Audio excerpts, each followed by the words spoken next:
നമസ്കാരം. 10th പ്രിലിംസിന് വേണ്ടിയിട്ടുള്ള 20 days challenge ഇന്ന് തീരുകയാണ്. ഇന്ന് നമ്മളൊരു മെഗാ റിവിഷൻ എക്സാം അല്ലെങ്കിൽ എന്താണ് ഒരു PYQ 100 ക്വസ്റ്റ്യൻ ആണ് നമ്മളിന്ന് ആൻസർ ചെയ്യുന്നത്. അപ്പോൾ എത്ര മാർക്ക് നിങ്ങൾക്ക് കിട്ടി എന്നുള്ളതും നിങ്ങൾ കമൻറ്റ് ചെയ്യുക. ഓക്കെ, നമ്മുടെ ഇതേ സിലബസ് 10th പ്രിലിംസിൻ്റെ അതേ സിലബസ് ഉണ്ടായിട്ട് നേരത്തെ PSC നടത്തിയിരിക്കുന്ന പിയൂൺ ബാച്ച്മാനൊക്കെ വേണ്ടിയിട്ട് 2024 KSFE അതിന് വേണ്ടിയിട്ട് PSC നടത്തിയിരിക്കുന്ന ക്വസ്റ്റ്യൻ പേപ്പറാണ് നമ്മളിന്ന് എഴുതാൻ പോകുന്നത്. ഓക്കെ, അപ്പം നേരെ ക്വസ്റ്റ്യനിലേക്ക് കടക്കാം. ഒന്നാമത്തെ ചോദ്യം, സ്വാതന്ത്ര്യം എൻ്റെ ജന്മാവകാശമാണ്, ഞാൻ അത് നേടുക തന്നെ ചെയ്യും എന്ന പ്രസിദ്ധമായ പ്രഖ്യാപനം ആരുടേതാണ്? സ്വാതന്ത്ര്യം എൻ്റെ ജന്മാവകാശമാണ്, ഞാൻ അത് നേടുക തന്നെ ചെയ്യും എന്ന് പ്രഖ്യാപിച്ചത് ആരാണ്? ഞാൻ ആൻസർ പറയുവാണ്, ആൻസർ പറയും, അതിൻ്റെ കൂടെ തന്നെ റിലേറ്റഡ് ഫാക്റ്റും പറഞ്ഞു പോകും. പക്ഷെ നിങ്ങൾ എന്ത് ചെയ്യുക, ക്വസ്റ്റ്യൻ കാണുമ്പോൾ ജസ്റ്റ് ഒന്ന് പോസ് ചെയ്യുക, ക്വസ്റ്റ്യൻ വായിക്കുക, അതിനുശേഷം ആൻസർ കേൾക്കുക. ഓക്കെ, അപ്പോൾ ആരാണ്? ഓപ്ഷൻ ബി, ബാലഗംഗാധര തിലകനാണ് അല്ലേ. ഇന്ത്യൻ സ്വാതന്ത്ര്യ സമരത്തിൻ്റെ പ്രധാന നേതാക്കളിൽ ഒരാളായിരുന്നു ബാലഗംഗാധര തിലകൻ. അദ്ദേഹമാണ് പറഞ്ഞത് സ്വാതന്ത്ര്യം എൻ്റെ ജന്മാവകാശമാണ്, ഞാനത് നേടുക തന്നെ ചെയ്യും എന്നുള്ളത് അല്ലേ. ദെൻ മഹാത്മാഗാന്ധി ക്വിറ്റ് ഇന്ത്യ സമരകാലത്ത് എന്താണ് പറഞ്ഞിട്ടുണ്ടായിരുന്നത്? ഡു ഓർ ഡൈ, പ്രവർത്തിക്കുക അല്ലെങ്കിൽ മരിക്കുക. ഗോപാലകൃഷ്ണ ഗോഖലെ ആയിരുന്നു ഗാന്ധിജിയുടെ രാഷ്ട്രീയ ഗുരു, അത് ഓർത്തിരിക്കുക. ദെൻ ഝാൻസി റാണി 1857 ഒന്നാം സ്വാതന്ത്ര്യ സമരത്തിലെ ധീരയായ പോരാളിയായിരുന്നു അല്ലെ, ഝാൻസിയിലെ പോരാളിയായിരുന്നു. അപ്പോൾ ആൻസർ വരുന്നത് ബാലഗംഗാധര തിലകൻ. അടുത്ത ചോദ്യം, ഈസ്റ്റ് ഇന്ത്യ കമ്പനിയിൽ നിന്നും ഇന്ത്യയുടെ ഭരണം ബ്രിട്ടൻ ഏറ്റെടുത്തത് ഏത് വർഷമായിരുന്നു? ഈസ്റ്റ് ഇന്ത്യ കമ്പനിയിൽ നിന്നും ഇന്ത്യയുടെ ഭരണം ബ്രിട്ടൻ ഏറ്റെടുത്തത് ഏത് വർഷമാണ്? ഓപ്ഷൻ സി, 1858 അല്ലേ. 1858 ഗവൺമെൻറ് ഓഫ് ഇന്ത്യ ആക്ട് 1858 പാസ്സാക്കുകയും അങ്ങനെ ഇന്ത്യയുടെ ഭരണം ഈസ്റ്റ് ഇന്ത്യ കമ്പനിയിൽ നിന്ന് ബ്രിട്ടീഷ് രാജ്ഞി നേരിട്ട് ഏറ്റെടുക്കുകയും ചെയ്തത്. ബാക്കി ഓപ്ഷൻ 57, 1857 എന്ത് നടന്നത്? വിപ്ലവം പൊട്ടിപ്പുറപ്പെട്ടത് അല്ലേ. ഇനി അടുത്ത ചോദ്യം, ക്വിറ്റ് ഇന്ത്യ ദിനം എന്നാണ്? ക്വിറ്റ് ഇന്ത്യ ദിനം എന്നാണ്?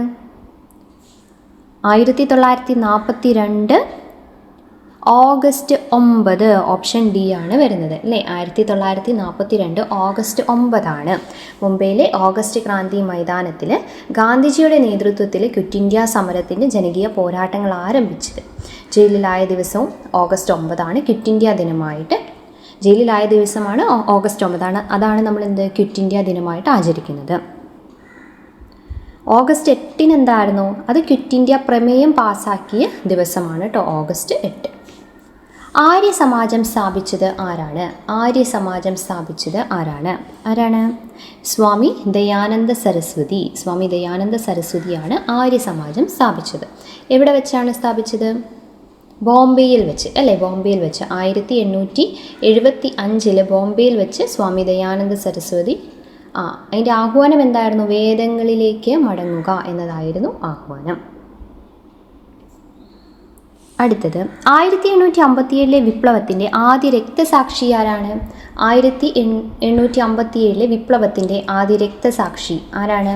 മംഗൽ പാണ്ഡെ അല്ലേ. Option C, Mangal പാണ്ഡെയാണ്.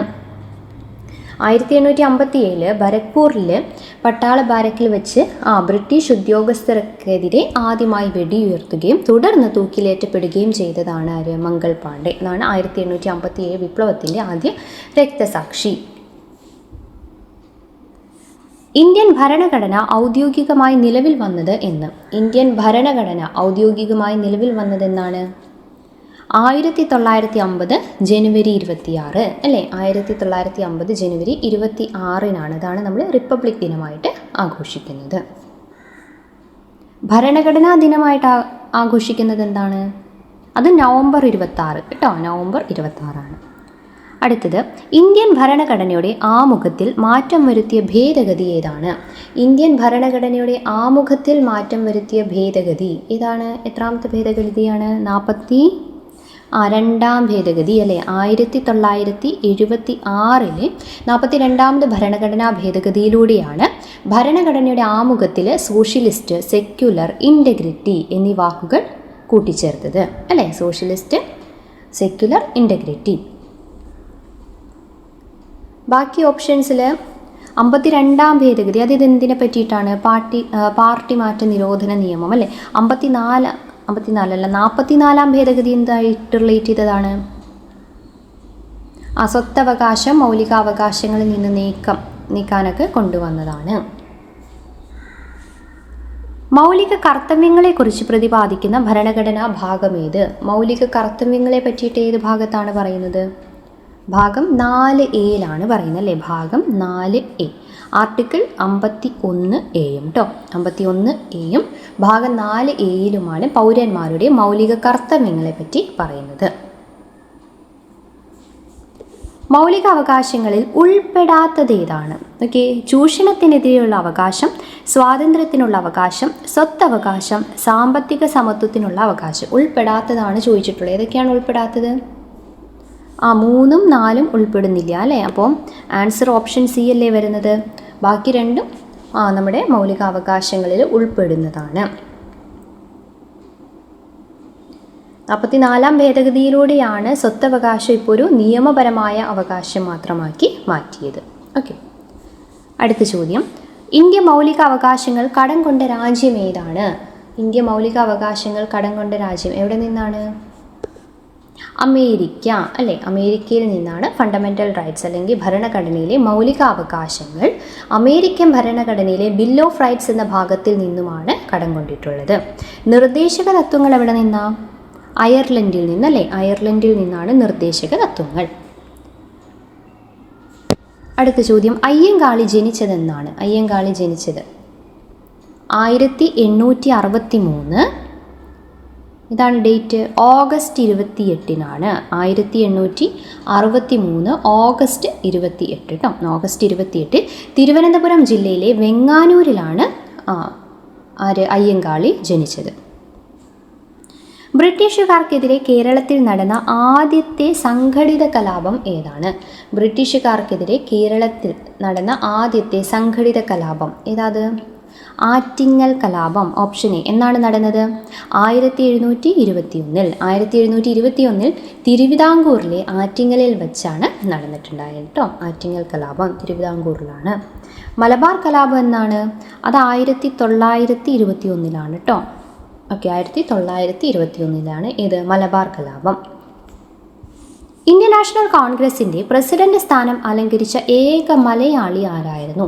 Indian national കോൺഗ്രസിൻ്റെ പ്രസിഡന്റ് സ്ഥാനം അലങ്കരിച്ച ഏക മലയാളി ആരാ? സി ശങ്കരൻ നായർ അല്ലേ? ഓപ്ഷൻ ബി, സി ശങ്കരൻ നായരാണ്. ഏതാണ് വർഷം? 1897. 1897 അമരാവതിയിൽ വെച്ച് നടന്ന INC വാർഷിക സമ്മേളനത്തിൻ്റെ പ്രസിഡന്റായ ഏക മലയാളിയാണ് സർ സി ശങ്കരൻ നായർ. തിരുവിതാംകൂർ കൊച്ചി സംയോജനം നടന്ന വർഷം എന്നാണ്? തിരുവിതാംകൂർ കൊച്ചി എന്നീ രണ്ട് നാട്ടുരാജ്യങ്ങളെ സംയോജിപ്പിച്ചുകൊണ്ട് തിരുക്കൊച്ചി നിലവിൽ വന്നതെന്നാണ്? 1949 ജൂലൈ 1 കേട്ടോ നിലവിൽ വന്നത്. തിരുവിതാംകൂറിൽ പ്രാഥമിക വിദ്യാഭ്യാസം സൗജന്യമാക്കിയ ഭരണാധികാരി ആര്? തിരുവിതാംകൂറിൽ പ്രാഥമിക വിദ്യാഭ്യാസം സൗജന്യമാക്കിയത് ആരാണ്? ഗൗരി പാർവതിബായി ആണ് കേട്ടോ. പ്രാഥമിക വിദ്യാഭ്യാസം ആരാണ്? പാർവതിബായി. ഗൗരിബായി ആയിട്ട് മാറരുത്. ഓക്കെ. തിരുവിതാംകൂറിൽ ഇംഗ്ലീഷ് വിദ്യാഭ്യാസം ആരംഭിച്ചതാരാ? സ്വാതി തിരുനാൾ കേട്ടോ, ഓർത്തിരിക്കും. അടുത്തത്, ഇപ്പോഴത്തെ ലോക്സഭാ സ്പീക്കർ ഓം ബിർള അല്ലേ? ലോക്സഭാ സ്പീക്കർ ഓം ബിർളയാണ്. കേരള സംസ്ഥാന പട്ടികജാതി പട്ടികവർഗ വകുപ്പ് മന്ത്രി ആരാണ്?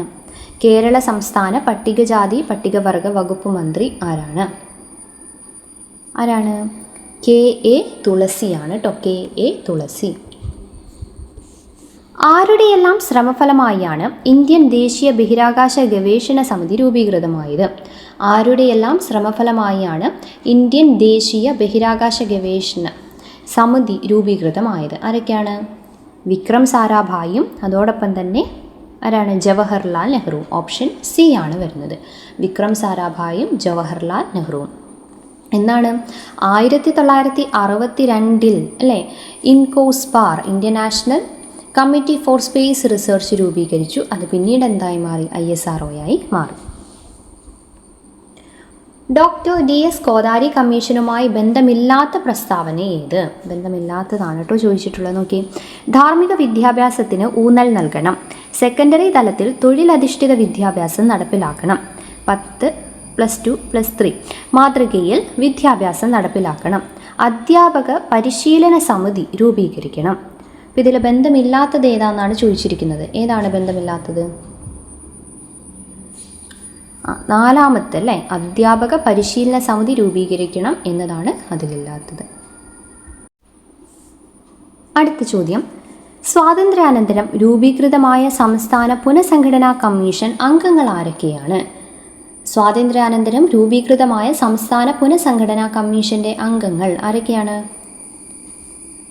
ഇതിൽ HN Kunzru, BR Ambedkar, KM Panicker, Potti Sriramulu ആരൊക്കെയാണ് വരുന്നത്? HN കുൻസ്രുവും അതോടൊപ്പം തന്നെ KM പണിക്കരും. അപ്പോൾ ഓപ്ഷൻ ഏത് വരും? ഓപ്ഷൻ സി ആണ് വരുന്നത് അല്ലേ. 1953 രൂപീകരിച്ച സംസ്ഥാന പുനഃസംഘടനാ കമ്മീഷൻ ഏതാണ്? ഫസൽ അലി കമ്മീഷൻ അല്ലേ. ഫസൽ അലി കമ്മീഷനിലെ അംഗങ്ങൾ ആരാണ്? ഫസൽ അലി ചെയർമാനായിരുന്നു. HN കുൻസ്രുവും പിന്നെ KM പണിക്കർ എന്നിവരൊക്കെ ആരായിരുന്നു? അംഗങ്ങളായിരുന്നു. BR അംബേദ്കർ ഭരണഘടന ഡ്രാഫ്റ്റിംഗ് കമ്മിറ്റി ചെയർമാനായിരുന്നു അല്ലേ. ദെൻ പോറ്റി ശ്രീരാമലു ആരായിരുന്നു? ഭാഷാടിസ്ഥാനത്തിൽ ആന്ധ്ര സംസ്ഥാനത്തിനായി നിരാഹാരം കിടന്ന് രക്തസാക്ഷിത്വം വഹിച്ച നേതാവാണ് പോറ്റി ശ്രീരാമലു. അടുത്ത ചോദ്യം, ദാരിദ്ര്യ നിർമ്മാർജ്ജനം ഏത് പഞ്ചവത്സര പദ്ധതിയുടെ ലക്ഷ്യമായിരുന്നു? ദാരിദ്ര്യ നിർമ്മാർജ്ജനം 5ാം പഞ്ചവത്സര പദ്ധതി അല്ലേ.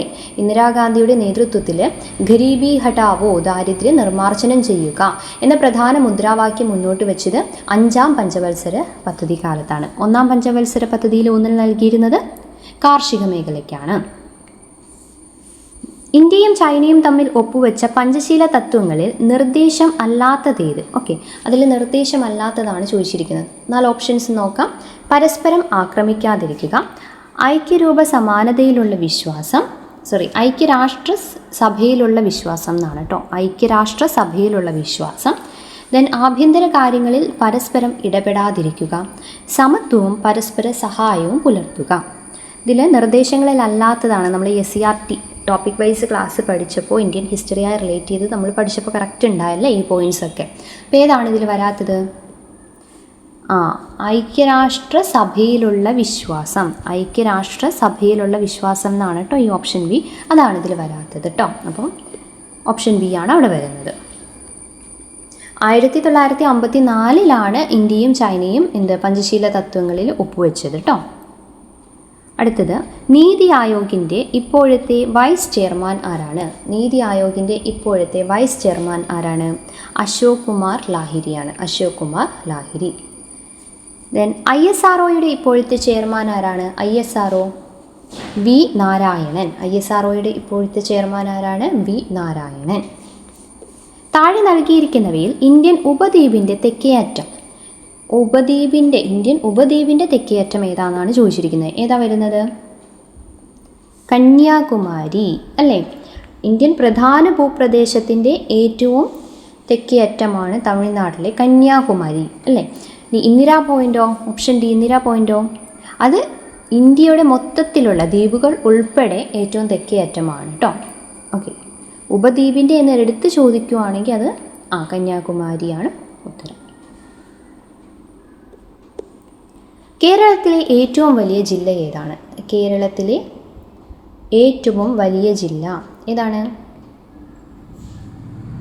പാലക്കാട്. Option C Palakkad. അടുത്ത ചോദ്യം ഒരു മിസ്റ്റേക്ക് ഉണ്ട് ഇവിടെ. ഇങ്ങനെയാണ് കേട്ടോ. അടുത്തിടെ അന്തരിച്ച യാമിനി കൃഷ്ണമൂർത്തി ഏത് മേഖലയിലെ പ്രതിഭയാണ്? ഓക്കെ, യാമിനി കൃഷ്ണമൂർത്തി ഏതായിരുന്നു? ശാസ്ത്രീയ നൃത്തം. ഓക്കെ, ശാസ്ത്രീയ നൃത്തമായിരുന്നു കേട്ടോ. അത് ഓർത്തിരിക്കുക കേട്ടോ. രാജസ്ഥാനിലൂടെ ഒഴുകുന്ന ഒരേ ഒരു നദി ഏതാണ്? രാജസ്ഥാനിലൂടെ ഒഴുകുന്ന ഒരേ ഒരു നദി ലൂണി നദി. ഓപ്ഷൻ സി ലൂണി നദി അല്ലേ. ലൂണി നദിയാണ്. 55ാമത് കേരള ചലച്ചിത്ര പുരസ്കാരം നേടിയ മികച്ച ചിത്രം ഏതാണ്? 55ാമത് ഏതാണ്? മഞ്ഞുമ്മൽ ബോയ്സ് ആണ് കേട്ടോ. മഞ്ഞുമ്മൽ ബോയ്സ് ആണ് വരുന്നത് 55ാമത്.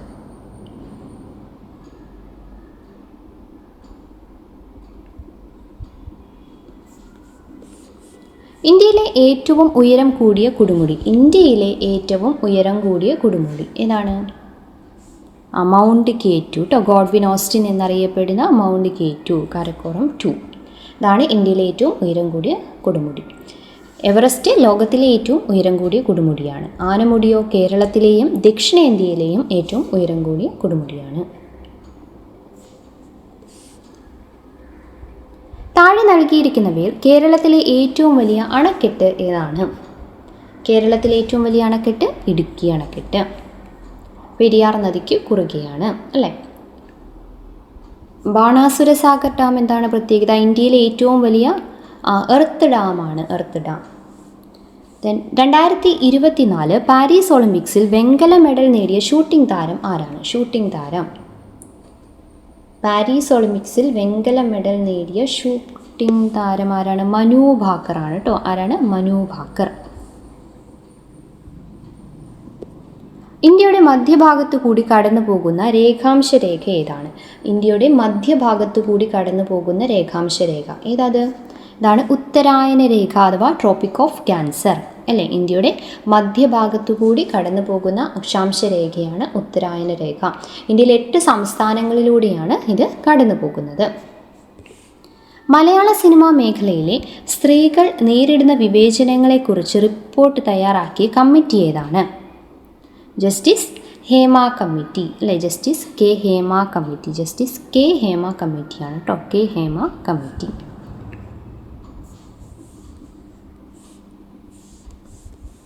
കേരളത്തിലെ ഏറ്റവും വലിയ മത്സ്യബന്ധന തുറമുഖം ഏത്? കേരളത്തിലെ ഏറ്റവും വലിയ മത്സ്യബന്ധന തുറമുഖം ഏതാണ്? നീണ്ടകര. കേരളത്തിലെ ഏറ്റവും വലിയ മത്സ്യബന്ധന തുറമുഖം ഏതാണ്? നീണ്ടകര. ഇന്ത്യയിൽ ഏറ്റവും കൂടുതൽ റബ്ബർ കൃഷി ചെയ്യുന്ന സംസ്ഥാനം. ഇന്ത്യയിൽ ഏറ്റവും കൂടുതൽ റബ്ബർ കൃഷി ചെയ്യുന്ന സംസ്ഥാനം കേരളമാണ്.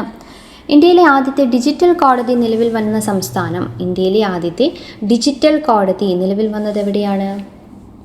അതും കേരളത്തിലാണ് അല്ലേ. കേരളത്തിലാണ്. ദെൻ കേരളത്തിലെ ഏറ്റവും നീളം കൂടിയ നദി ഏതാണ്? കേരളത്തിലെ ഏറ്റവും നീളം കൂടിയ നദി ഏതാണ്? പെരിയാർ. 244 കിലോമീറ്റർ അല്ലേ. ഭാരതപ്പുഴ എത്രയാണ്? അത് 209 കിലോമീറ്റർ ആണ് കേട്ടോ. സൈലന്റ് വാലി ദേശീയോദ്യാനം സ്ഥിതി ചെയ്യുന്ന കേരളത്തിലെ ജില്ല ഏതാണ്? സൈലന്റ് വാലി ദേശീയോദ്യാനം സ്ഥിതി ചെയ്യുന്ന ജില്ല പാലക്കാട് ജില്ലയാണ് കേട്ടോ. ഇതാണ് പാലക്കാട്.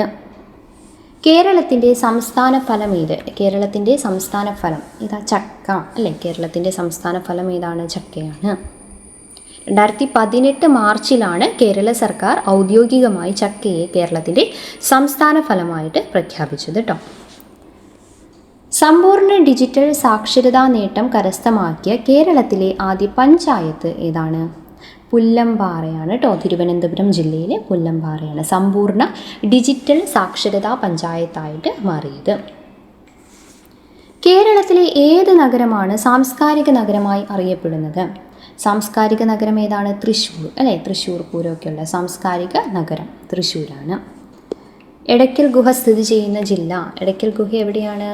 വയനാട്. എടയ്ക്കൽ ഗുഹ വയനാട്.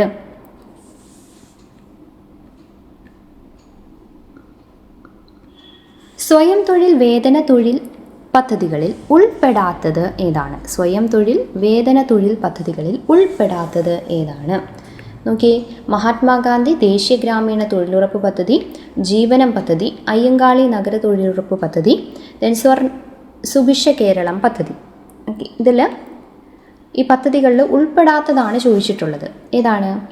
ജീവനം പദ്ധതിയാണ് കേട്ടോ. ഓപ്ഷൻ ബി ജീവനം പദ്ധതിയാണ് ഇതിൽ ഉൾപ്പെടാത്തത്. 2024 പാരീസ് ഒളിമ്പിക്സിൽ ഇന്ത്യക്ക് എത്ര മെഡലുകൾ ലഭിച്ചു? എത്രയാണ്? 6 മെഡലുകളാണ് ലഭിച്ചത്. 1 വെള്ളിയും 5 വെങ്കലവും അങ്ങനെ 6 മെഡലുകളാണ് ലഭിച്ചത്. ഇന്ത്യയിലെ ആദ്യ അരി ATM സ്ഥാപിച്ചത് എവിടെയാണ്? അരി ATM. ഇന്ത്യയിലെ ആദ്യ അരി ATM സ്ഥാപിച്ചത് എവിടെയാണ്? ഭുവനേശ്വർ ആണ് കേട്ടോ. എവിടെയാണ്? ഭുവനേശ്വർ. തെറ്റായ ജോഡി കണ്ടെത്തുക അല്ലെങ്കിൽ ഒറ്റയാനെ കണ്ടെത്തുക. Silent Valley, Eravikulam, Thattekad, Mathikettan Shola. ഏതാ വരുന്നത്? തട്ടേക്കാട്. എന്തുകൊണ്ടാണ്? സൈലന്റ് വാലി, ഇരവികുളം, മതികെട്ടാൻ ചോലയെല്ലാം നാഷണൽ പാർക്കാണ്. തട്ടേക്കാട് ബേർഡ് സാഞ്ചുറിയാണ്. 2024 ഓഗസ്റ്റിൽ 75-ാം വാർഷികം ആചരിച്ച ഇന്ത്യൻ കറൻസി നോട്ട് ഏതാണ്? ഇതത് 1 രൂപ അല്ലേ, 1 രൂപയാണ് കേട്ടോ.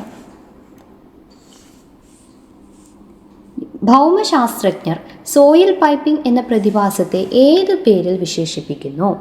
ഭൗമശാസ്ത്രത്തിൽ സോയിൽ പൈപ്പിംഗ് എന്ന പ്രതിഭാസത്തെ ഏത് പേരിലാണ് വിശേഷിപ്പിക്കുന്നത്? ഏതാണത്? മണ്ണിൻ്റെ ക്യാൻസർ എന്നാണ് അറിയപ്പെടുന്നത്. ഓക്കെ, മണ്ണിൻ്റെ ക്യാൻസർ എന്നാണ് അറിയപ്പെടുന്നത് കേട്ടോ. എന്താണ് സോയിൽ പൈപ്പിംഗ് എന്ന് പറയുന്നത്? പുറമേക്ക് പെട്ടെന്ന് ദൃശ്യമാകാതെ മണ്ണിനടിയിലൂടെ രഹസ്യമായി തുരങ്കങ്ങൾ അല്ലേ, പൈപ്പ്സ് രൂപപ്പെട്ട് ഉൾഭാഗത്ത് മണ്ണ് ഒലിച്ചു പോകുന്ന പ്രതിഭാസമാണ് ഇത് സോയിൽ പൈപ്പിംഗ് എന്ന് പറയുന്നത്. 50-ാമത്തെ ചോദ്യം. 2024 ജൂൺ മാസം ഗൂഗിൾ ഇന്ത്യയിൽ അവതരിപ്പിച്ച ജനറേറ്റീവ് AI ചാറ്റ് ബോട്ടിൻ്റെ പേരെന്ത്? 2024 ജൂൺ മാസം നമുക്ക് പറയാം ഏതാണ്? ജെമിനിയാണ്.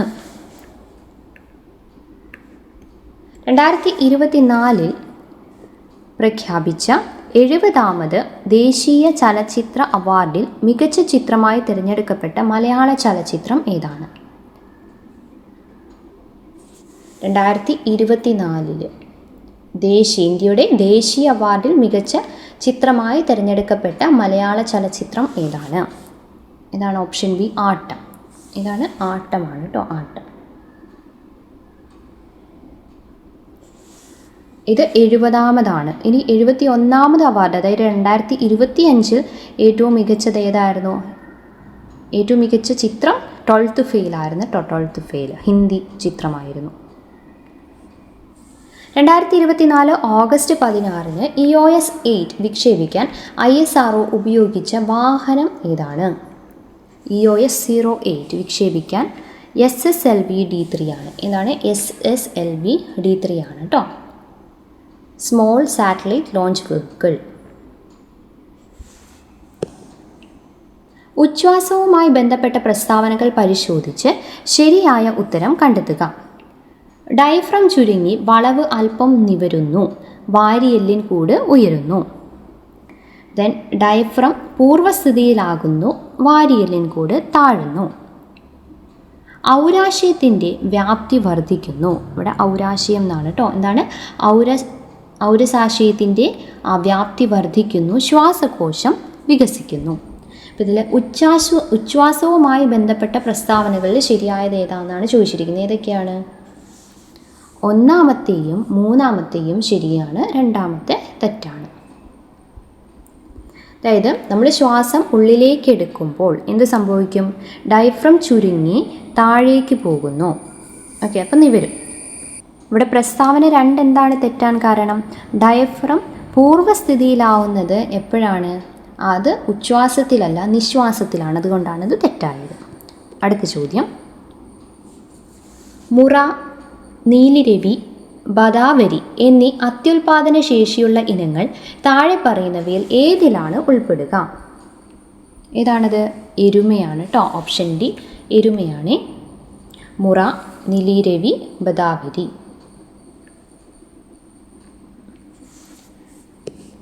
ജലത്തിൽ കലർന്നു കിടക്കുന്ന ഖരപദാർത്ഥങ്ങളെ അടിയിക്കുന്നതിനായി ആലം ചേർക്കുന്ന പ്രക്രിയ ഏതാണ്? ജലത്തിൽ കലർന്നു കിടക്കുന്ന ഖരപദാർത്ഥങ്ങളെ അടിയിക്കുന്നതിനായി ആലം ചേർക്കുന്ന പ്രക്രിയയെ പറയുന്നത് എന്താണ്? കൊയാഗുലേഷൻ എന്നാണ്. Option B, coagulation. ജലത്തിലുള്ള ചെളിയും മറ്റ് സൂക്ഷ്മ ഖരകണികകളും വേഗത്തിൽ അടിഞ്ഞുകൂടുന്നതിനായിട്ടാണ് ഇത് ആലം ചേർക്കുന്നത്. അതിനെയാണ് കൊയാഗുലേഷൻ എന്ന് പറയുന്നത്. അടുത്ത ചോദ്യം. 2026 ലോക പരിസ്ഥിതി ദിന മുദ്രാവാക്യത്തിൻ്റെ പ്രധാന ആശയങ്ങൾ താഴെ പറയുന്നവയിൽ ഏതൊക്കെയാണെന്ന് കണ്ടെത്തുക. 2026 ലോക പരിസ്ഥിതി ദിന മുദ്രാവാക്യത്തിൻ്റെ പ്രധാന ആശയങ്ങൾ നോക്കി. പ്രകൃതിയിൽ നിന്ന് പ്രചോദനം, മരുഭൂവൽക്കരണം, കാലാവസ്ഥാ പ്രവർത്തനം, പ്ലാസ്റ്റിക് രഹിത ഭാവി. ഏതാണ് വരുന്നത്?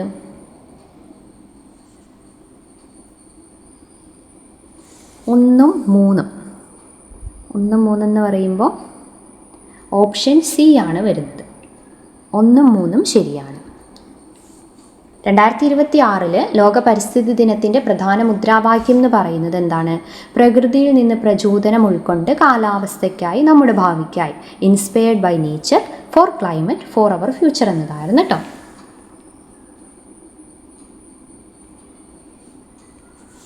അടുത്ത ചോദ്യം, 2025 വൈദ്യശാസ്ത്ര നോബൽ സമ്മാനം ലഭിച്ചത് ആർക്കൊക്കെയാണ്? 2025 വൈദ്യശാസ്ത്ര നോബൽ സമ്മാനം ലഭിച്ചത് ആർക്കൊക്കെയാണ്? Option A Mary Brunkow, Fred Ramsdell, then Shimon Sakaguchi. എന്തിനു വേണ്ടിയിട്ടായിരുന്നു?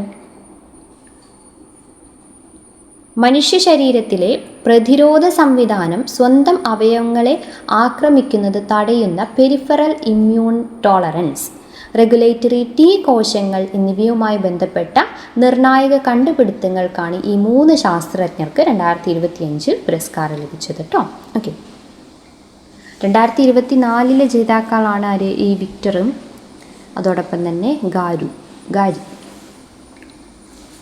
അടുത്തത്, ആനമുടി ചോല, മതികെട്ടാൻ ചോല, പാമ്പാടും ചോല ഇവയൊക്കെ എന്തിൻ്റെ ഉദാഹരണങ്ങളാണ്? ഏതാണത്? നാഷണൽ പാർക്ക് അല്ലേ? നാഷണൽ പാർക്കാണ്. Option C national park. എവിടെയാണ്? ഇടുക്കി ജില്ലയിലെ നാഷണൽ പാർക്ക്. അടുത്തത് പ്രസ്താവന നോക്കാം. വൈറ്റമിൻ എയുടെ അഭാവം നിശാന്തതയ്ക്ക് കാരണമാവുന്നു. അതിൻ്റെ കാരണം എന്താണ്? വൈറ്റമിൻ എ റെറ്റിനയിലെ കാഴ്ചയ്ക്ക് സഹായകമായ ഘടകങ്ങൾ രൂപപ്പെടുത്തുന്നതിന് സഹായിക്കുന്നു. തന്നിരിക്കുന്ന പ്രസ്താവനയും കാരണവും പരിശോധിച്ച് ശരിയായ ഉത്തരം തിരഞ്ഞെടുക്കുക. ഏതാണ്? രണ്ടും ശരിയാണ് അല്ലേ? പ്രസ്താവനയും ശരിയാണ്, കാരണവും ശരിയാണ്. അപ്പോൾ ആൻസർ ഏതാ വരിക? ഓപ്ഷൻ ബി, പ്രസ്താവനയും കാരണവും ശരിയാണ്. വൈറ്റമിൻ എയുടെ കുറവ് മൂലമാണ് ഇത് കണ്ണിൻ്റെ കാഴ്ചയെ സഹായിക്കുന്ന റോഡോസ്പിൻ എന്ന പ്രോട്ടീൻ നിർമ്മാണം തടസ്സപ്പെടുകയും അങ്ങനെ നിശാന്തതയ്ക്ക് കാരണമാവുകയും ചെയ്യുന്നത്. 60ാമത്തെ ചോദ്യം, ബലത്തിൻ്റെ യൂണിറ്റ് ഏതാണ്? ന്യൂട്ടൺ. ഓപ്ഷൻ ബി ന്യൂട്ടൺ അല്ലേ? ഫോഴ്സ് ന്യൂട്ടൺ ആണ്. കാഥോഡ് രശ്മികളുടെ സവിശേഷത അല്ലാത്തത് ഏതാണ്? കാഥോഡ് രശ്മികളുടെ സവിശേഷത അല്ലാത്തത്. ഓപ്ഷൻസ് നോക്കി. പോസിറ്റീവ് ചാർജ് ഉണ്ട്, നേർരേഖയിൽ സഞ്ചരിക്കുന്നു, മാസ് ഉണ്ട്, കാന്തിക മണ്ഡലത്തിൽ ഇവയുടെ പാതയ്ക്ക് വ്യതിയാനം സംഭവിക്കുന്നു. ഏതാ വരിക? ഓപ്ഷൻ എ അല്ലാത്തതാണ് ചോദിച്ചിരിക്കുന്നത്. അപ്പോൾ ബാക്കിയൊക്കെ കറക്റ്റാണ് അല്ലേ? പോസിറ്റീവ് ചാർജ് ഉണ്ട്. കാഥോഡ് രശ്മികൾ എന്നാൽ നെഗറ്റീവ് ചാർജുള്ള ഇലക്ട്രോണുകളുടെ പ്രവാഹമാണ്. അപ്പോൾ പോസിറ്റീവ് ചാർജ് എന്ന് പറഞ്ഞത് തെറ്റാണ്. അടുത്തത്, ബോക്സൈറ്റ് ഏത് ലോഹത്തിൻ്റെ അയിരാണ്? ബോക്സൈറ്റ് ഏത് ലോഹത്തിൻ്റെ അയിരാണ്? അയിരാണ്.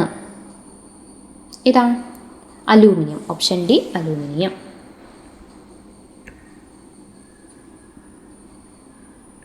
അടുത്ത ചോദ്യം, ക്യാൻസർ ചികിത്സയ്ക്ക് ഉപയോഗിക്കുന്ന ഐസോടോപ്പ് ഏതാണ്? ക്യാൻസർ ചികിത്സയ്ക്ക് ഉപയോഗിക്കുന്ന ഐസോടോപ്പ് കൊബാൾട്ട് 60 അല്ലേ? ക്യാൻസർ കോശങ്ങളെ നശിപ്പിക്കുന്നതിനുള്ള റേഡിയോ തെറാപ്പി ചികിത്സയെ വ്യാപകമായി ഉപയോഗിക്കുന്ന വികിരണശേഷിയുള്ള ഐസോടോപ്പ് ഏതാണ്? അത് കൊബാൾട്ട് 60 ആണ്. കലോറിക മൂല്യത്തിൻ്റെ അടിസ്ഥാനത്തിൽ ഏറ്റവും മികച്ച ഇന്ധനം ഏതാണ്? ഹൈഡ്രജൻ അല്ലേ? ഹൈഡ്രജൻ ആണ്. ഇന്ധനങ്ങൾ കത്തുമ്പോൾ ഉണ്ടാകുന്ന ഊർജത്തിൻ്റെ അളവിനെയാണ് കലോറിക മൂല്യം എന്ന് പറയുന്നത്. അപ്പോൾ കലോറിക മൂല്യത്തിൻ്റെ അടിസ്ഥാനത്തിൽ ഏറ്റവും മികച്ച ഇന്ധനം ഏതാണ്? ഹൈഡ്രജൻ ആണ് കേട്ടോ. 3 തവണ ബഹിരാകാശ യാത്ര നടത്തിയ ഇന്ത്യൻ വംശജയായ ബഹിരാകാശ യാത്രികയുടെ പേരേതാണ്? ആരാണ്? സുനിത വില്യംസ് കേട്ടോ. സുനിത വില്യംസ്. ഇന്ത്യയിൽ ആദ്യമായി സോളാർ AC ബസ് സർവീസ് ആരംഭിച്ചത് എവിടെയാണ്? ഇന്ത്യയിൽ ആദ്യമായി സോളാർ AC ബസ് സർവീസ് ആരംഭിച്ച ജില്ല കണ്ണൂർ. പ്രളയബാധിത പ്രദേശങ്ങളിൽ പടർന്നു പിടിക്കാൻ സാധ്യതയുള്ള ഒരു രോഗം ഏതാണ്? പ്രളയബാധിത പ്രദേശങ്ങളിൽ പടർന്നു പിടിക്കാൻ സാധ്യതയുള്ള രോഗം ഏതാ? എലിപ്പനി അല്ലേ? ഓപ്ഷൻസിൽ ഏതാണ്? എലിപ്പനി, ഡെങ്കിപ്പനി, കോളറ, സാർസ് ആണ് ഇത് കേട്ടോ. ഓപ്ഷൻ ഡി സാർസ് ആണ്. അപ്പോൾ ഏതാണ്? എലിപ്പനി. അതായത് മലിനമായ കെട്ടിക്കിടക്കുന്ന വെള്ളത്തിൽ എലികളുടെ മറ്റു മൂത്രം കലരുന്നത് വഴി പെട്ടെന്ന് എലിപ്പനിയൊക്കെ പടർന്നു പിടിക്കാൻ വലിയ സാധ്യതയുണ്ട്. ഇനി വൈറസുമായി ബന്ധപ്പെട്ട് താഴെ പറയുന്ന പ്രസ്താവനകളിൽ ശരിയായത് കണ്ടെത്തുക. ആതിഥേയ കോശങ്ങളിലെ ജനിതക സംവിധാനത്തെ ഉപയോഗപ്പെടുത്തിയാണ് വൈറസുകൾ പെരുകുന്നത്. വൈറസിന് സങ്കീർണ ഘടനയാണ് കേട്ടോ ഉള്ളത്. സങ്കീർണ ഘടനയാണ് ഉള്ളത്. ദെൻ വൈറസുകൾ മനുഷ്യരെ മാത്രമേ ബാധിക്കുകയുള്ളൂ. ഡിഫ്തീരിയ ഒരു വൈറസ് രോഗമാണ്. നമ്മളോട് പറഞ്ഞിട്ടുള്ളത് എന്താണ്? ശരിയായതാണ് ചോദിച്ചിട്ടുള്ളത്. ഏതാണ് ശരിയായിട്ടുള്ളത്? ഓപ്ഷൻ എ ആതിഥേയ കോശങ്ങളിലെ ജനിതക സംവിധാനത്തെ ഉപയോഗപ്പെടുത്തിയാണ് വൈറസുകൾ പെരുകുന്നത് അല്ലേ? അതെ.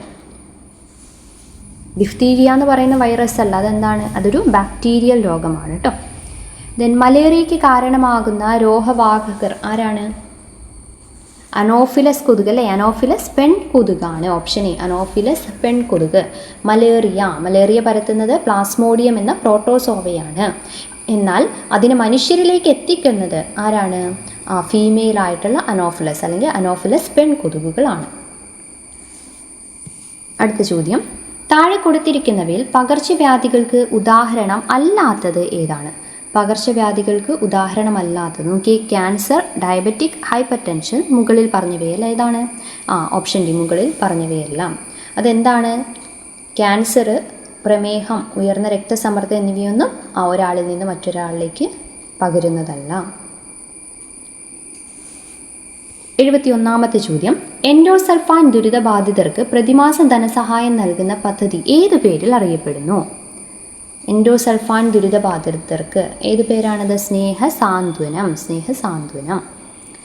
ഓട്ടിസം ബാധിച്ചവരുടെ സമഗ്ര പുരോഗതിക്കായി കേരള സാമൂഹിക സുരക്ഷാ മിഷൻ ആരംഭിച്ച പദ്ധതി ഏത്? ഓട്ടിസം ബാധിച്ചവർക്ക് അതേതാണ്? അത് സ്പെക്ട്രം ആണ് കേട്ടോ. ഇതാണ് സ്പെക്ട്രം പദ്ധതി. സ്പെക്ട്രം.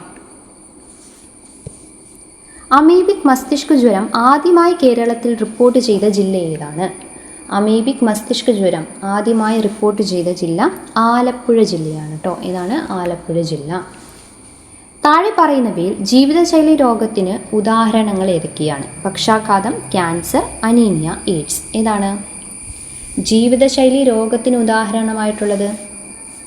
പക്ഷാഘാതമാണ്. എന്താണ്?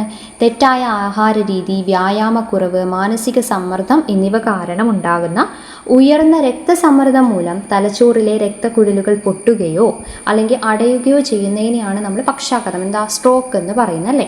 അതൊരു ജീവിതശൈലി രോഗമാണ്. കേരള സർക്കാരിൻ്റെ പ്രമേഹം ബാധിച്ച കുട്ടികൾക്കുള്ള സൗജന്യ ചികിത്സാ പദ്ധതി ഏത് പേരിലാണ് അറിയപ്പെടുന്നത്? കേരള സർക്കാരിൻ്റെ പ്രമേഹം ബാധിച്ച കുട്ടികൾക്കുള്ള സൗജന്യ ചികിത്സാ പദ്ധതി അറിയപ്പെടുന്നത് ഏത് പേരാണ്? ഇതാണ് മിഠായി. ഓപ്ഷൻ സി മിഠായി എന്നാണ് കേട്ടോ. താഴെ പറയുന്നവയിൽ ഈ വർഷത്തെ ലോകാരോഗ്യ ദിനത്തിലെ സന്ദേശം ഏതായിരുന്നു? ആരോഗ്യ ദിനത്തിലെ സന്ദേശം ഏതായിരുന്നു? ഓപ്ഷൻ ഡി ആണ്. Together for health, stand with science. Together for health, stand with science. താഴെ പറയുന്നവയിൽ ഏത് ജീവകമാണ് അസ്കോർബിക് ആസിഡ് എന്ന പേരിൽ അറിയപ്പെടുന്നത്? അസ്കോർബിക് ആസിഡ് എന്നറിയപ്പെടുന്നത് ജീവകം സി ആണ്. 100 ഗ്രാം കശുവണ്ടി പരിപ്പിൽ നിന്ന് ലഭിക്കുന്ന മാംസ്യത്തിൻ്റെ അളവ് എത്രയാണ്? 100 ഗ്രാം കശുവണ്ടി പരിപ്പിൽ നിന്ന് ലഭിക്കുന്ന മാംസ്യത്തിൻ്റെ അളവ് എത്രയാണ്? ഓപ്ഷൻ ഡി 17.1 കേട്ടോ. ഇത് നമ്മുടെ PSCയുടെ ഫൈനൽ ആൻസർ കീ വെച്ചിട്ടാണ് ഞാൻ ഈ ആൻസറുകൾ പറയുന്നത് കേട്ടോ. അടുത്ത 79ാമത്തെ ചോദ്യം, ഏത് വിറ്റാമിൻ്റെ അഭാവം മൂലമുണ്ടാകുന്ന രോഗമാണ് കണ അഥവാ റിക്കറ്റ്സ്? ഏതാത്? ഓപ്ഷൻ ഡി അല്ലേ? വൈറ്റമിൻ ഡിയുടെ അഭാവം മൂലമുണ്ടാകുന്നതാണ് കണ അഥവാ റിക്കറ്റ്സ്. അടുത്ത ചോദ്യം, താഴെ പറയുന്നവയിൽ പച്ചമുളകിൻ്റെ സങ്കര ഇനം കണ്ടെത്തുക. പച്ചമുളക് എന്നാണ് കേട്ടോ. ഏതാണ് വരുന്നത്? ഓപ്ഷൻ സി അനുഗ്രഹയാണ് കേട്ടോ. ഓക്കെ, ഇപ്പോൾ 80 ക്വസ്റ്റ്യൻസ് GK ആയിട്ട് റിലേറ്റ് ചെയ്ത് കഴിഞ്ഞു. ഇനി 20 ക്വസ്റ്റ്യൻസ് എന്താണ്? മാത്സ് ആയിട്ട് റിലേറ്റ് ചെയ്തിട്ടുള്ള ക്വസ്റ്റ്യൻസ് ആണ് നമ്മൾ നോക്കാൻ പോകുന്നത്. അപ്പോൾ ജസ്റ്റ് ഇവിടെ തന്നെ നമ്മൾ അതിന് ആൻസറും കാണിച്ചു തരുന്നുണ്ട്. 1901 + 1900 + 1900 സ്ക്വയർ ഓക്കെ ഈക്വൽ എന്നതാണ് ചോദ്യം. എങ്ങനെ കണ്ടുപിടിക്കും ഇത് നമ്മൾ? ഇതാണ് ചോദ്യം. എങ്ങനെ കണ്ടുപിടിക്കും? ഇക്വേഷൻ ഇല്ലാതെ നമുക്ക് എങ്ങനെ ചെയ്യാൻ പറ്റും നോക്കാം. ആദ്യം ഇതിനെല്ലാത്തിനും ഒരു ബേസ് ആക്കുക. 1900 എന്നുള്ള ബേസ് വയ്ക്കാം. അപ്പോൾ നമ്മൾ എടുത്തെഴുതുമ്പോൾ 1900 സ്ക്വയർ പ്ലസ് ദെൻ 1900 പ്ലസ് ഇവിടെ 1901 പകരം നമുക്ക് എങ്ങനെ എഴുതാം?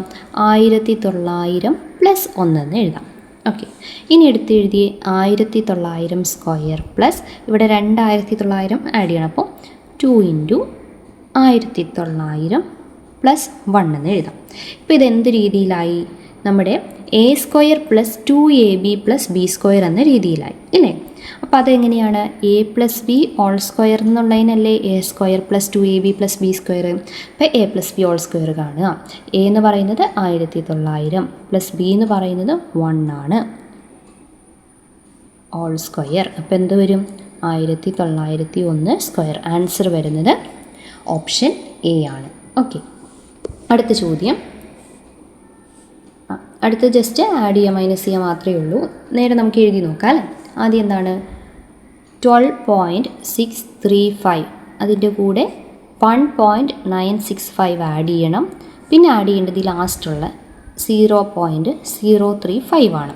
അപ്പോൾ അത് 3 ആഡ് ചെയ്യുമ്പോൾ നമുക്ക് എത്ര കിട്ടും 14.635 എന്ന് കിട്ടും.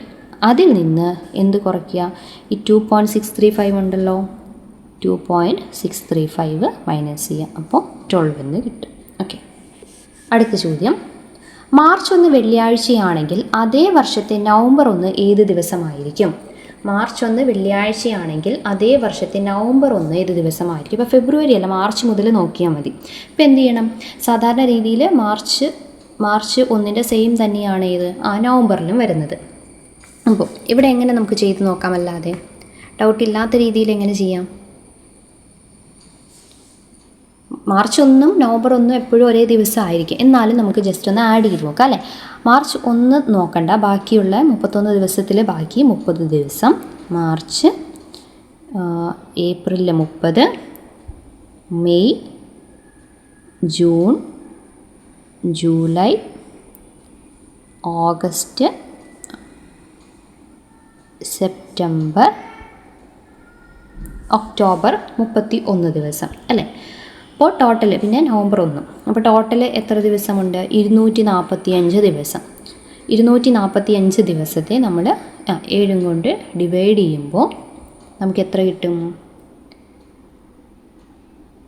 35 എന്ന് പറയുമ്പോൾ അവിടെ റിമൈൻഡർ ഇല്ല. റിമൈൻഡർ ഇല്ലാത്തതുകൊണ്ട് തന്നെ മാർച്ച് 1 വെള്ളിയാഴ്ചയാണെങ്കിൽ നവംബർ 1 എന്ത് തന്നെയായിരിക്കും വെള്ളിയാണ് കേട്ടോ. ഓക്കെ, അടുത്ത ചോദ്യം. 2⁴ പകുതിയുടെ 1/4 ഭാഗം എത്രയാണ്? അല്ല, പകുതിയുടെ അല്ല, 2⁴ 1/4 ഭാഗം എത്രയാണ്? ഓക്കെ, 2⁴ 1/4 ആണ് ചോദിച്ചിരിക്കുന്നത്. എങ്ങനെ കാണാം?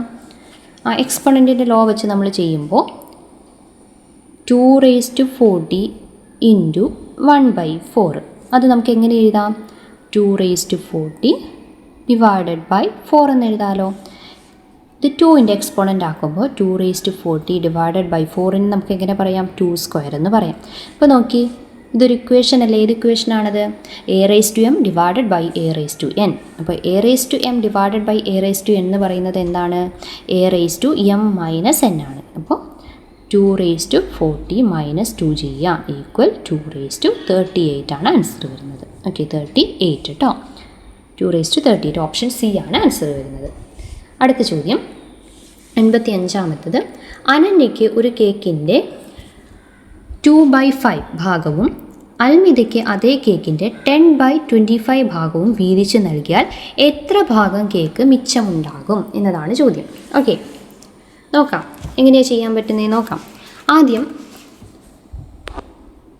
അനന്യയ്ക്ക് എത്രയാണ് കൊടുത്തിട്ടുള്ളത്? 2/5. ഒരു കേക്ക് നമ്മൾ 1 ആയിട്ട് എടുക്കുന്നു അല്ലേ. അപ്പോൾ 1ൻ്റെ 2/5 അനന്യയ്ക്ക് കൊടുത്തു. അപ്പോൾ ബാലൻസ് എത്രയുണ്ട്? 3/5 ഉണ്ട് ആണല്ലോ. ഇനി ഇതിൻ്റെ എത്രയാണ് കൊടുത്തത്? അസ്മിതയ്ക്ക് 10/25 ആണ് കൊടുത്തത്. അപ്പോൾ ഈ 3/5 നിന്ന് നമ്മൾ എന്ത് ചെയ്യണം? 10/25 കുറയ്ക്കണം. അപ്പോൾ ഡിനോമിനേറ്റർ സെയിം ആക്കാൻ വേണ്ടി ഫസ്റ്റ് എന്ത് ചെയ്യുക? മുകളിലും താഴെയും 5 വെച്ച് ഇൻറ്റു ചെയ്യുമ്പോൾ നമുക്ക് 15 - 10 ഡിവൈഡഡ് ബൈ 25 എന്ന് വരും. അപ്പോൾ അതെന്താണ്? 5/25 അല്ലേ. 5/25 എന്ന് പറയുമ്പോൾ നമുക്ക് കട്ട് ചെയ്യുമ്പോൾ ആൻസർ 1/5 എന്ന് കിട്ടും. 1/5 ആണ് ആൻസർ വരുന്നത്. ഇത് മാത്സ് നിങ്ങളെല്ലാവരും ഒന്ന് ചെയ്ത് നോക്കണം കേട്ടോ. പേപ്പർ എടുത്ത് ചെയ്ത് നോക്കണം. ഇങ്ങനെ പറഞ്ഞു പോകുമ്പോൾ നിങ്ങൾക്ക് മനസ്സിലാവില്ല. ചെയ്ത് നോക്കിക്കഴിഞ്ഞാൽ ക്ലിയർ ആവും. അടുത്ത ചോദ്യം 86ാമത്തത്. ഒരു ചതുരത്തിൻ്റെ നീളവും വീതിയും തമ്മിലുള്ള അനുപാതം 3:2 ആണ്. ചതുരത്തിൻ്റെ ചുറ്റളവ് 60 സെൻറ്റിമീറ്റർ ആണെങ്കിൽ വീതി എത്രയും? ഓക്കെ, നീളവും വീതിയും തമ്മിലുള്ള അനുപാതം തന്നിട്ടുണ്ട്, ചുറ്റളവ് 60 എന്നും തന്നിട്ടുണ്ട്. അപ്പോൾ അതെങ്ങനെ കാണാം? ഇക്വേഷൻ എന്താണ്? 2 × L+B ആണ് അല്ലേ? അപ്പോൾ 2 × L+B ആണ് എത്രയാണ് തന്നിട്ടുള്ളത്? 60 സെൻറ്റിമീറ്റർ എന്ന് തന്നിട്ടുണ്ട്. ഇതിന് L+B കാണാൻ ആദ്യം L+B = 60 / 2 എത്ര കിട്ടി? 30 എന്ന് കിട്ടി. അപ്പോൾ ലെങ്ത്ത് പ്ലസ് ബ്രെഡ്ത്ത് 30 ആണെങ്കിൽ നമുക്ക് എന്ത് കണ്ടാൽ മതി? ഇനി ഏതാ കാണാൻ പറഞ്ഞിട്ടുള്ളത്? വീതി. അപ്പോൾ 30 × 2/5 അംശബന്ധം തന്നിട്ടുണ്ടല്ലോ. അപ്പോൾ എത്ര വരും? 12 എന്ന് വരും. ഓക്കെ, ഇപ്പോൾ ലെങ്ത്താണ് കാണാൻ പറഞ്ഞിരുന്നെങ്കിൽ 30 × 3/5. ഓക്കെ, റേഷ്യോയുടെ ഓൾറെഡി തന്നിട്ടുണ്ട്. അടുത്ത ചോദ്യം, 7, 26, 63 എന്ന ശ്രേണിയിലെ അടുത്ത സംഖ്യ ഏതാണ്? ശ്രദ്ധിച്ച്, 7, 26, 63 എന്താണ്? 8 1 കുറച്ചു, ദെൻ 27 1 കുറച്ചു, 64 1 കുറച്ചു അല്ലേ? ഇതെന്താ അത്? 2³ - 1, 2³ - 1, 2³ എത്രയാ? 8, 8 - 1 7, ദെൻ 3³ - 1 അതായത് 27 - 1 26, ദെൻ 4³ - 1 64 - 1 എത്രയാണ്? 63. അങ്ങനെയാണ് ഇത്രയും കിട്ടിയിരിക്കുന്നത്. അപ്പോൾ തൊട്ടടുത്തത് എങ്ങനെ കാണാം? 5³ - 1 അതായത് 125 - 1 എത്രയാ? 124. ഓപ്ഷൻ ഡി ആണ് ആൻസർ വരുന്നത്. അടുത്ത ചോദ്യം, 10നും 30നും ഇടയിലുള്ള എല്ലാ അഭാജ്യ സംഖ്യകളുടെയും തുക എത്രയാണ്?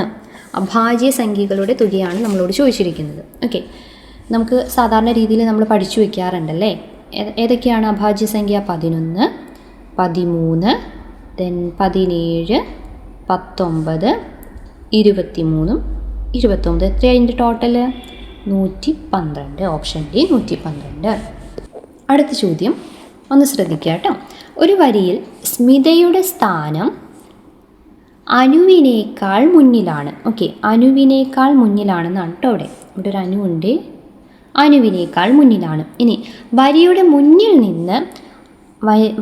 മുന്നിൽ നിന്ന് അനുവിൻ്റെ സ്ഥാനം 12ഉം പിറകിൽ നിന്ന് സ്മിതയുടെ സ്ഥാനം 13ഉമാണ്. അനുവിൻ്റെയും സ്മിതയുടെയും ഇടയിൽ 3 പേർ നിൽക്കുന്നുണ്ട് എങ്കിൽ ആ വരിയിൽ എത്ര പേരുണ്ട്? ഓക്കെ, മനസ്സിലായെന്ന് വിചാരിക്കുന്നു. നമുക്കിവിടെ ഒന്ന് എഴുതി നോക്കാം. എങ്ങനെയാണ്? ആദ്യമുള്ളത് ആരാണ്? സ്മിതയല്ലേ, സ്മിത. ഓക്കെ, അനു ഇവിടെയാണ് ഇട്ടുള്ളത്. ഇവരുടെ ഇടയിൽ 3 പേരുണ്ട്, 1 2 3 പേരുണ്ടെന്ന് പറയുന്നു. ഇനി ഏതൊക്കെയാണ് അവർക്ക് കൊടുത്തിരിക്കുന്ന നമ്പർ? ഒരു വരിയിൽ സ്മിതയുടെ സ്ഥാനം അനുവിനേക്കാൾ മുന്നിലാണ്, അത് നമ്മൾ എഴുതി. ഇനി വരിയുടെ മുന്നിൽ നിന്ന് അനുവിൻ്റെ സ്ഥാനം 12. ഓക്കെ, അപ്പോൾ മുന്നിൽ നിന്ന് ഇങ്ങനെ നോക്കുവാണെങ്കിൽ അനുവിൻ്റെ സ്ഥാനം 12. ഇനിയോ പിറകിൽ നിന്ന് സ്മിതയുടെ സ്ഥാനം 13. ഇങ്ങനെ വരുമ്പോൾ സ്മിതയുടെ സ്ഥാനം എത്രയാണ്? 13. ഓക്കെ, അങ്ങനെയാണെങ്കിൽ ആ വരിയിൽ എത്ര പേരുണ്ടെന്നാണ് ചോദിച്ചിരിക്കുന്നത്. അപ്പോൾ ആരുടെയെങ്കിലും ഒരെണ്ണം നമ്മൾ കണ്ടുപിടിച്ചാൽ മതി. ഇപ്പോൾ പുറകിൽ നിന്ന് സ്മിതയുടെ 13 ആണെങ്കിൽ മുന്നിൽ നിന്ന് എത്രയാണെന്ന് നോക്കാം. അപ്പോൾ 12 അനുവാണ്, 11, 10, 9, 8ാമത്തെ ആൾ അല്ലേ? 8ാമത്തതും സ്മിത തന്നെയായിരിക്കും. അപ്പോൾ എന്ത് ചെയ്യുക? ഇങ്ങനെ വരുമ്പോൾ 13 + 8 - 1 എത്ര കിട്ടും? 20 ആണ്. എത്ര ആൾക്കാരുണ്ട് അപ്പോൾ വരിയിൽ? 20 പേരാണ് ഉള്ളത്. അടുത്ത ചോദ്യം 90ാമത്തെ അല്ലേ. ഒരു ക്ലാസ്സിൽ 40% ആൺകുട്ടികളാണ്, 40% ആൺകുട്ടികളാണ്. ആ ക്ലാസ്സിലെ പെൺകുട്ടികളുടെ എണ്ണം 24 ആണെങ്കിൽ അപ്പോൾ 60% ആരാണ്? പെൺകുട്ടി. 24 നമുക്കറിയാം. അപ്പോൾ 40 എത്രയാണെന്ന് കണ്ടുപിടിച്ചാൽ പോരെ. ആൺകുട്ടികളുടെ എണ്ണമാണ് ചോദിച്ചിരിക്കുന്നത്. ക്രോസ് മൾട്ടിപ്ലൈ ചെയ്യാം. 40 × 24/60 ചെയ്താൽ മതി. എത്ര? 16 ആൺകുട്ടികളാണ് ഉള്ളത്. അടുത്തത് ഒറ്റയാനെ കണ്ടെത്തുക. 121, 324, 476, 576 എങ്ങനെ കണ്ടുപിടിക്കാം? ഇതിൽ 121 എന്ന് പറയുന്നത് 11 സ്ക്വയർ, 324 എന്ന് പറയുന്നത് 18 സ്ക്വയർ, 576 എന്ന് പറയുന്നത് 24 സ്ക്വയർ ആണ്. പക്ഷേ 476 ഒന്നിൻ്റെ സ്ക്വയർ അല്ല. ഓക്കെ, അപ്പോൾ അതാണ് ആൻസർ വരുന്നത്. അടുത്തത് ഇനി ഏതാ? 92ാമത്തെ ചോദ്യം. എൻ്റെ വയസ്സിൻ്റെ 3 മടങ്ങിനോട് 2 കൂട്ടിയതാണ് എൻ്റെ ചേച്ചിയുടെ വയസ്സ്. ഓക്കെ, ചേച്ചിയുടെ വയസ്സ് 29 ആണെങ്കിൽ എൻ്റെ വയസ്സ് എത്രയേ? സുഖമായിട്ട് കണ്ടുപിടിക്കാം അല്ലേ? എങ്ങനെ കണ്ടുപിടിക്കാം? അതായത് എൻ്റെ വയസ്സിനോട് 3 ഗുണിച്ചിട്ട് 2 കൂട്ടിയപ്പോൾ എത്ര കിട്ടി? ചേച്ചിയുടെ വയസ്സ് തന്നിട്ടുണ്ട് 29. അപ്പോൾ എക്സ് എങ്ങനെ കണ്ടുപിടിക്കാൻ പറ്റും? എക്സ് ഇൻറ്റു 3 എന്ന് പറയുമ്പോൾ -2 മൈനസ് ചെയ്യുമ്പോൾ 27 എന്ന് കിട്ടും. അപ്പോൾ എക്സ് എന്ന് പറയുന്നത് എന്താണ്? X equal 27 divided by 3 equal 9 ആണ് വരുന്നത്, 9 വയസ്സ്. അടുത്തത്, ഗണിതത്തിലെ 3 ക്ലാസ് പരീക്ഷയിൽ മീനു യഥാക്രമം 18, 16, 19 മാർക്കുകൾ നേടി. ഓരോ ക്ലാസ് പരീക്ഷയും 20 മാർക്കിലാണുള്ളത്. 4ാമത്തെ പരീക്ഷയിൽ എത്ര മാർക്ക് നേടിയാൽ മീനുവിന് ശരാശരി 18 മാർക്ക് നേടാൻ കഴിയും? ഓക്കെ, എങ്ങനെ കണ്ടുപിടിക്കാം? ആദ്യം ഈ മാർക്കുകൾ കൂട്ടുക. എത്രയാണ്? 18ഉം 16ഉം 19ഉം 53 ഇപ്പോൾ മീനുവിനുണ്ട്. ഓക്കെ, എത്ര കിട്ടണം? 18 മാർക്ക് ശരാശരി കിട്ടണം. അതായത് 18 × 4 പരീക്ഷ ഉണ്ടെന്നാണ് പറഞ്ഞത്. 18 × 4 72 മാർക്ക് ശരാശരി കിട്ടണം. ഇപ്പം 53 ഉള്ളൂ. അപ്പോൾ ബാക്കി എത്ര കിട്ടണം? 72ൽ നിന്ന് 53 കുറച്ചാൽ മതി. ബാക്കി 19 മാർക്ക് നേടണം. ഓക്കെ, അടുത്ത ചോദ്യം, 1/2, 1/4, 1/8 എന്നീ ഭിന്നസംഖ്യകളുടെ തുക 1ൽ നിന്ന് കുറച്ചാൽ എത്ര കിട്ടും എന്നതാണ് ചോദ്യം. 1ൽ നിന്ന് കുറച്ചാൽ എത്ര കിട്ടും? ഇങ്ങനെ കാണാം, 1/2 + 1/4 + 1/8. ഇതെല്ലാം നമ്മൾ 8ലോട്ടാക്കുന്നു. അപ്പോൾ നമുക്ക് എത്ര കിട്ടി? 4 + 2 + 1/8, 7/8 എന്ന് കിട്ടി. എന്നിട്ട് 1ൽ നിന്ന് 1 - 7/8 കുറയ്ക്കുക. അപ്പോൾ 8 - 7/8 ഈക്വൽ 1/8 എന്ന് വരും. 1/8 ആണ് ആൻസർ. ഓപ്ഷൻ സി ആണ് ആൻസർ വരുന്നത്. അടുത്ത ചോദ്യം, ഒരു കടക്കാരൻ 20 പേന 100 രൂപയ്ക്ക് വാങ്ങി. 20 പേന കേട്ടോ, 20 പേന 100 രൂപയ്ക്ക് വാങ്ങി. ഒരു പേന 6 രൂപയ്ക്ക് വിറ്റു എങ്കിൽ ലാഭശതമാനം എത്ര? ഓക്കെ, അപ്പോൾ 20 പേന 100 രൂപയ്ക്ക് വാങ്ങുക എന്ന് വെച്ച് കഴിഞ്ഞാൽ ഒരു പേനയ്ക്ക് എത്രയാ 100/20 ചെയ്ത് കഴിഞ്ഞാൽ 5 എന്ന് കിട്ടും. ഇനി 6 രൂപയ്ക്ക് വിറ്റു എന്ന് പറയുമ്പോൾ ലാഭം എത്രയാണ്? 1 രൂപ. 1 രൂപ ലാഭം ഡിവൈഡഡ് ബൈ കോസ്റ്റ് പ്രൈസ് എത്രയാ? 5 രൂപ × 100 എത്രയാ? 20% ലാഭം ലഭിച്ചു. അടുത്ത ചോദ്യം, ജോസഫ് അദ്ദേഹത്തിൻ്റെ വീട്ടിൽ നിന്ന് ജോലി സ്ഥലത്തേക്ക് 30 km/h വേഗതയിലും തിരിച്ച് 120 km/h വേഗതയിലും യാത്ര ചെയ്യുന്നു. അങ്ങോട്ടും ഇങ്ങോട്ടുമുള്ള യാത്രയ്ക്ക് ആകെ 5 മണിക്കൂറാണ് എടുത്തുവെങ്കിൽ വീട്ടിൽ നിന്ന് ജോലി സ്ഥലത്തേക്കുള്ള ദൂരം എത്രയാണ് എന്നതാണ് ചോദ്യം. ഓക്കെ, എങ്ങനെ കണ്ടുപിടിക്കാം? നമുക്ക് ആദ്യം ഇതിൻ്റെ ശരാശരി വേഗത കണ്ടുപിടിക്കാം അല്ലേ? ശരാശരി വേഗത കാണാൻ വേണ്ടി 2xy ഡിവൈഡഡ് ബൈ x + 5 ചെയ്താൽ മതി. അതായത് 2 × 30 × 120 ഡിവൈഡഡ് ബൈ x + 5 എന്ന് പറയുമ്പോൾ 120 + 30 എത്രയാ? 150. ഓക്കെ, 150 കട്ട് ചെയ്യാലോ. കട്ട് ചെയ്യുമ്പോൾ ഇവിടെ 4, 5,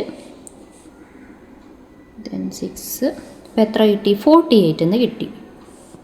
ഓക്കെ, 48 km/h ആണ് ശരാശരി വേഗത. നമ്മളോട് ചോദിച്ചിരിക്കുന്നത് ദൂരമാണ് ചോദിച്ചിട്ടുള്ളത് അല്ലേ? അപ്പോൾ ഡിസ്റ്റൻസ് കാണാൻ എന്ത് ചെയ്യണം? സ്പീഡ് ഇൻറ്റു ടൈം നമുക്ക് തന്നിട്ടുണ്ട്, 5 hour ആണ് തന്നിട്ടുണ്ട്. അപ്പോൾ 240 ഡിസ്റ്റൻസ് ആണ്. അത് ടോട്ടൽ ഡിസ്റ്റൻസ് ആണ് 240. ഓക്കെ, അത് ഒരു വശത്തേക്കുള്ളത് കണ്ടുപിടിക്കാൻ വേണ്ടി വീട്ടിൽ നിന്ന് ജോലി സ്ഥലത്തേക്കുള്ള ദൂരം എത്രയാണെന്നാണ് ചോദിച്ചിരിക്കുന്നത്. അപ്പോൾ ഒരു വശത്തേക്കാണെങ്കിൽ 240 ഡിവൈഡഡ് ബൈ 2 എത്രയാ? 120 കിലോമീറ്റർ. അടുത്ത 97ാമത്തെ ചോദ്യം, ഒരു സമചതുരത്തിൻ്റെ ഓരോ വശത്തിൽ നിന്നും 1 സെൻറ്റിമീറ്റർ കുറച്ചുള്ള പുതിയ സമചതുരത്തിൻ്റെ പരപ്പളവ് 2500 ചതുരശ്ര സെൻറ്റിമീറ്റർ ആണെങ്കിൽ ആദ്യത്തെ സമചതുരത്തിൻ്റെ വശം എത്രയാണ്? ഓക്കെ, വശമാണ് ചോദിച്ചിട്ടുള്ളത്. എങ്ങനെ കാണാം? ഇത് 2500 തന്നിട്ടുണ്ടല്ലേ? അപ്പോൾ നമുക്ക് എങ്ങനെ കണ്ടുപിടിക്കാൻ പറ്റും? S² പരപ്പളവ് അല്ലേ? S² എന്ന് പറയുന്ന 2500 തന്നിട്ടുണ്ട്. അപ്പോൾ അതിൽ നിന്ന് നമുക്ക് S കിട്ടൂല. ഒരു സൈഡിൻ്റെ നീളം എത്രയാ? √2500 ചെയ്യുമ്പോൾ 50 എന്ന് കിട്ടി. ഇപ്പോൾ ഒരു സൈഡ് 50 ആണ് ഇപ്പോൾ. പക്ഷെ ആദ്യം നമ്മളോട് പറഞ്ഞിട്ടുള്ളത് ഒരു സമചതുരത്തിൻ്റെ ഓരോ വശത്തിൽ നിന്ന് 1 സെൻറ്റിമീറ്റർ കുറച്ചിട്ടുള്ളതാണ് 2500. അപ്പോൾ ഈ 50-ന് പകരം നമ്മളത് എന്ത് ചെയ്യുക, 1 സെൻറ്റിമീറ്റർ കൂട്ടുക, 50-ന് പകരം 51 ആദ്യത്തെ സമചതുരത്തിൻ്റെ നീളം എത്രയാണ്, വശം എത്രയാണ്, 51. ഓക്കെ.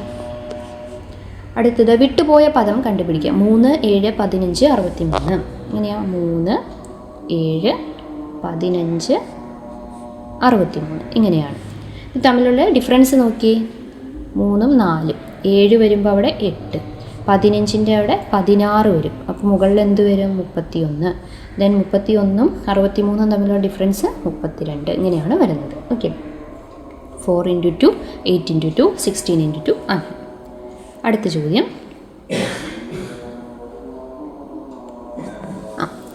ഇവിടെ ഒരു സ്ഥലത്ത് പ്ലസ് എന്നത് ഹരണത്തെയും മൈനസ് എന്നത് ഗുണനത്തെയും ഇൻറ്റു എന്നത് വ്യവകലനത്തെയും ദെൻ ഡിവിഷൻ എന്നത് സങ്കലനത്തെയും സൂചിപ്പിക്കുന്നുവെങ്കിൽ ഇത് കണ്ടുപിടിക്കുക.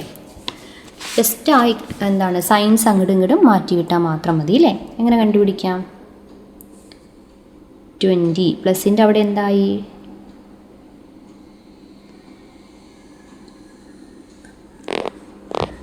ഇവിടെ ശരിക്കും പ്ലസ് അല്ലായിരുന്നു കേട്ടോ, ഇവിടെ ഡിവിഷനാണ്. 20 ഡിവൈഡഡ് ബൈ 10 ഇൻറ്റു 12 + 3 എന്നാണ്. +3 - 2. ഓക്കെ. അപ്പോൾ അത് 20 ശരിക്കുള്ളത് ആദ്യം എഴുതാം. 20 ഡിവൈഡഡ് ബൈ 10 ഇൻറ്റു 12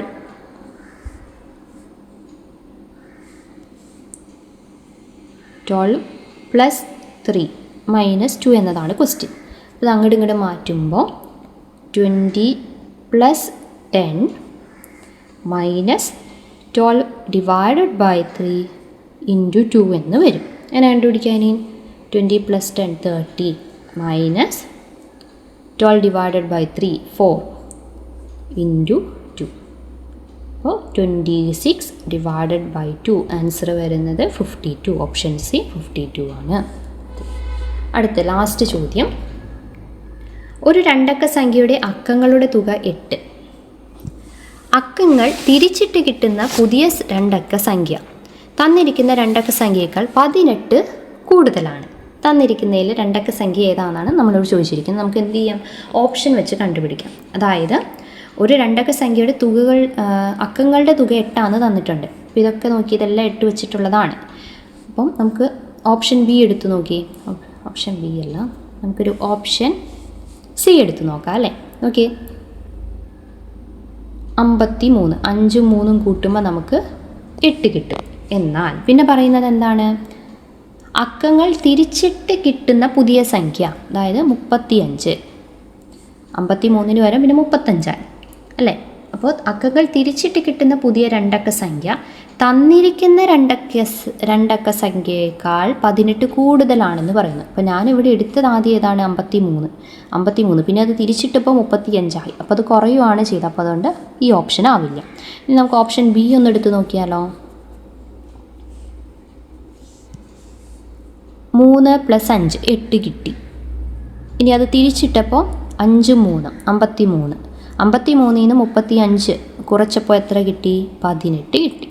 അപ്പോൾ ശരിയല്ലേ? ഓപ്ഷൻ ബി 35 ആൻസർ വരുന്നത്. ഓക്കെ. അപ്പോൾ 100 ചോദ്യങ്ങൾ നമ്മൾ ആൻസർ ചെയ്ത് കഴിഞ്ഞിട്ടുണ്ട്. ഏതെങ്കിലും ഡൗട്ട് ഉണ്ടെങ്കിൽ, ചിലതൊക്കെ നമ്മുടെ പ്രിൻറ്റിംഗ് മിസ്റ്റേക്ക് വന്നിട്ടുണ്ട്, അതല്ലാതെ ഏതെങ്കിലും ഡൗട്ട് ഉണ്ടെങ്കിൽ നിങ്ങൾ ചോദിക്കുക കേട്ടോ, കമൻറ്റിൽ രേഖപ്പെടുത്തുക. ക്ലാസ് മനസ്സിലായിട്ടുണ്ടെങ്കിൽ കമൻറ്റിലൂടെ അറിയിക്കുക. മാത്സ് ചോദ്യം എല്ലാവരും ചെയ്ത് നോക്കണം. ഞാൻ പറയുന്നത് ഞാൻ ബോർഡിലല്ലല്ലോ ഇങ്ങനെയല്ലേ കാണിച്ചു തരുന്നത്. അപ്പോൾ നിങ്ങൾ എന്ത് ചെയ്യുക? ഒരു പേപ്പർ എടുത്ത് ചെയ്ത് നോക്കിയാലാണ് കറക്റ്റായിട്ട് മനസ്സിലാവുള്ളൂ. ഓക്കെ. അപ്പോൾ അങ്ങനെ നമ്മുടെ 20 ഡേയ്സ് ചാലഞ്ച് കഴിഞ്ഞു. ഇനി നമ്മൾ നാളെ മുതൽ ടോപ്പിക് ബേസ് ചെറിയ ഇമ്പോർട്ടൻ്റ് ആയിട്ടുള്ള ടോപ്പിക് ബേസ് ക്ലാസ്സുകളായിരിക്കും തരുന്നത്. ഏതെങ്കിലും ചെറിയ ടോപ്പിക്ക് നിങ്ങൾക്ക് വേണമെന്നുണ്ടെങ്കിൽ അത് നിങ്ങൾ കമൻറ്റിലൂടെ അറിയിക്കുക. Thank you.